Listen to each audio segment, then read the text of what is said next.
Hello everyone, আসসালামু আলাইকুম। Dog house দিনাজপুরে আপনাদের সকলকে স্বাগতম। আমার যে চ্যানেলটা ছিল ডগ হাউস দিনাজপুর নামে, ওটা লক হয়ে গেছে। তো আমি আর একটা নতুন চ্যানেল খুলছি, ওটার নাম দিয়েছি দিনাজপুর ডগ হাউস। আপনারা অনেকে বলতেছেন ভাইয়া চ্যানেলটা কই, কিন্তু ওই চ্যানেলটা একটু সমস্যা হয়েছে বলে চ্যানেলটা বন্ধ করে দিছে। আসলে অনেকে শত্রু থাকে না, যে কিভাবে করে কি করা যায়, মানুষের ক্ষতি, সেই ক্ষতি করছে। আর ঢুক, সব ভিতরে ঢুক, যা ঢুক, যা যা ভিতরে যা, যা যা যা, যা ভিতরে যা, যা সব ভিতরে ঢুক, যা।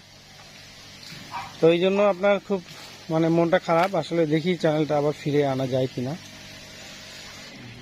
যাও ভিতরে ঢুকো, যাও ভিতরে ঢুকো, যাও যাও, গো গো গো। সকলে দোয়া করবেন আমাদের ডগ হাউসের জন্য। যাও ভিতরে, যাও যাও।